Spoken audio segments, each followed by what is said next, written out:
വിശുദ്ധ യോഹന്നാൻ എഴുതിയ സുവിശേഷം 21 അധ്യായം.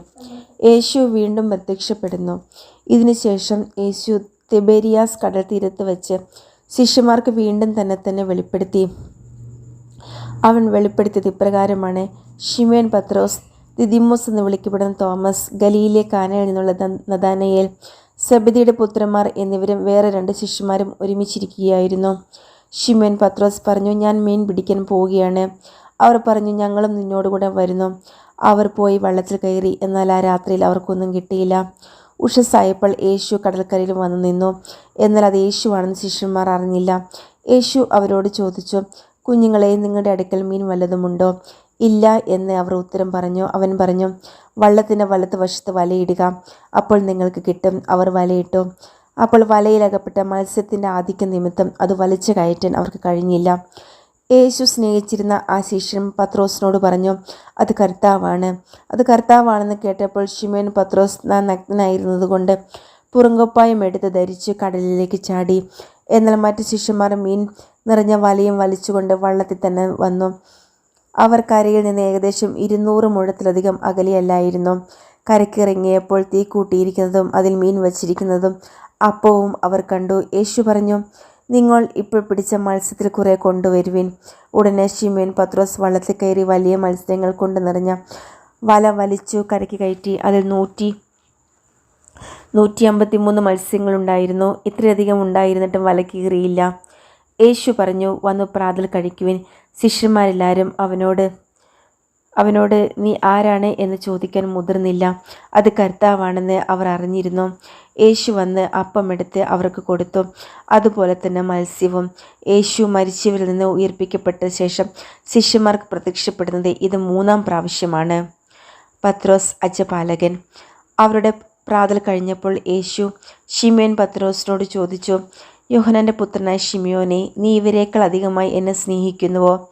അവൻ പറഞ്ഞു, ഉവ്വ് കർത്താവേ, ഞാൻ നിന്നെ സ്നേഹിക്കുന്നുവെന്ന് നീ അറിയുന്നുവല്ലോ. യേശു അവനോട് പറഞ്ഞു, എൻ്റെ ആടുകളെ മേയ്ക്കുക.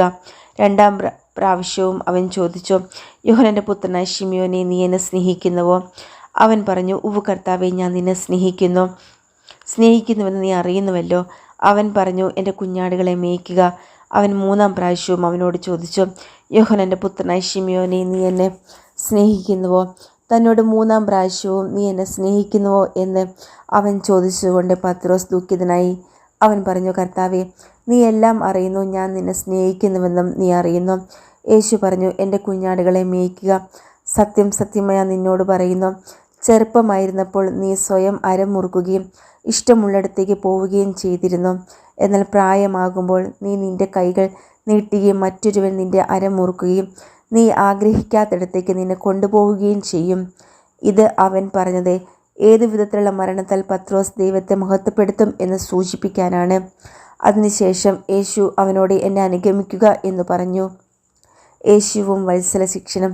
പത്രോസ് തിരിഞ്ഞു നോക്കിയപ്പോൾ യേശു സ്നേഹിച്ചിരുന്ന ആ ശിഷ്യൻ പിന്നാലെ വരുന്നത് കണ്ടു. ഇവനാണ് അത്താഴ സമയത്ത് യേശുവിൻ്റെ പക്ഷത്തിൽ ചാരിക്കിടന്നുകൊണ്ട്, കർത്താവെ, ആരാണ് നിന്നെ ഒറ്റിക്കൊടുക്കാൻ പോകുന്നത് എന്ന് ചോദിച്ചത്. അവനെ കണ്ടപ്പോൾ പത്രോസ് യേശുവിനോട് ചോദിച്ചു, കർത്താവെ, ഇവൻ്റെ കാര്യം എന്ത്? യേശു പറഞ്ഞു, ഞാൻ വരുന്നത് വരെ ഇവൻ ജീവിച്ചിരിക്കണമെന്നാണ് എൻ്റെ ഹിതമെങ്കിൽ നിനക്കെന്ത്? നീ എന്നെ അനുഗമിക്കുക. ആ ശിഷ്യൻ മരിക്കുകയില്ല എന്നൊരു സംസാരം സഹോദരരുടെ ഇടയിൽ പരന്നു. എന്നാൽ അവൻ മരിക്കുകയില്ല എന്നല്ല യേശു പറഞ്ഞത്. പ്രത്യുത ഞാൻ വരുന്നത് വരെ അവൻ ജീവിച്ചിരിക്കുമെന്നാണ് എൻ്റെ ഹിതമെങ്കിൽ നിനക്കെന്ത് എന്നാണ്. ഈ ശിഷ്യൻ തന്നെയാണ് ഈ കാര്യങ്ങൾക്ക് സാക്ഷ്യം നൽകുന്നതും ഇവ എഴുതിയതും. അവൻ്റെ സാക്ഷ്യം സത്യമാണെന്ന് ഞങ്ങൾക്കറിയാം. യേശു ചെയ്ത മറ്റു പല കാര്യങ്ങളും ഉണ്ട്. അതെല്ലാം എഴുതിയിരുന്നെങ്കിൽ ആ ഗ്രന്ഥങ്ങൾ ഉൾക്കൊള്ളാൻ ലോകത്തിന് തന്നെ സാധിക്കാതെ വരുമെന്നാണ് എനിക്ക് തോന്നുന്നത്.